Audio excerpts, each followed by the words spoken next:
Hello and welcome to DesertTrippin.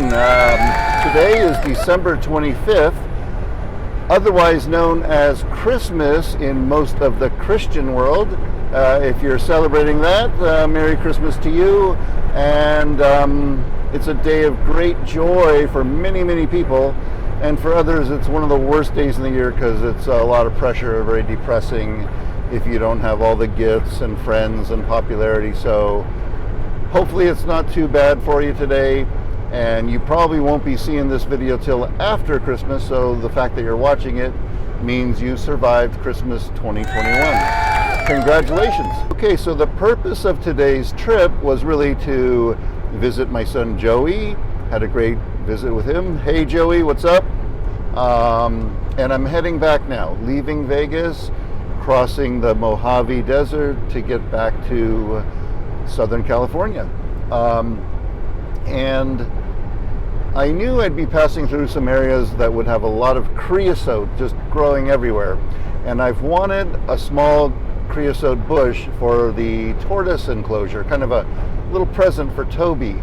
And I thought that, you know, today being Christmas, maybe it'd be a good day to grab one. So I made a quick stop and I found a deserving creosote bush and extracted it from the desert dirt, and it's now in the back of the car, as you can see back there. Anyway, creosote, if you don't know, is a very important plant in the world of the Native Americans. They used it for medicine, they used it spiritually, and I don't know what else they did with it, but I'm going to look that up. And it's also one of the oldest living organisms in the world. There's a clonal community of creosote living not too far from here, or near Flanders, California. It's called king creosote, and it's supposedly, I think, 3,700 years old. It started with one tree, one bush, and it kept spreading new clones coming out of it, and they count that as one living organism. So it's pretty phenomenal. Definitely shows you how much of a survivor the creosote is. And what else? Well, you know, you can't buy creosote. I wanted to have some creosote in the tortoise enclosure so it would look more deserty and authentic, but I looked in dozens of nurseries and garden centers. Nobody sells creosote because guess what? It's considered a weed. It's considered a garbage plant, if you will. So hopefully nabbing one from the wild desert was not a criminal act, and I just incriminated myself on video.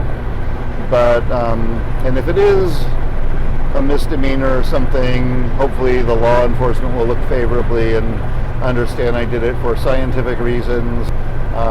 We're going to experiment with it. We're going to see if it will grow from cutting little cuttings. We're going to see if it creates new little clones out of the base once it establishes, and we'll plant those around our yard.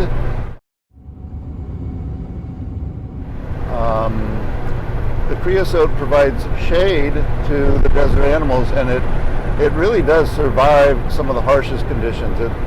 I really admire the creosote bush, and thanks for joining me on this episode. I think I have some footage that I can show you when we actually grabbed the creosote. And, you know, it's kind of funny. It's Christmas Day. Most normal people go out and find a tree for Christmas, and I find a creosote bush. So I guess we'll title this episode Christmas Creosote. Okay, we're now approaching Zizek's Road, so I've been talking a while, and I want to thank you guys for coming along with me on these various adventures in the desert. I enjoy having you. I appreciate you. Thanks for watching. If you subscribe, thank you even more. And here's to an even better 2022. I got some great adventures in mind. Don't want to give you any spoilers, but stay tuned. We'll have some fun this year. Okay, I guess that's it. So This is Joe Bowie, Desert Trippin', over and out in 3, 2, 1.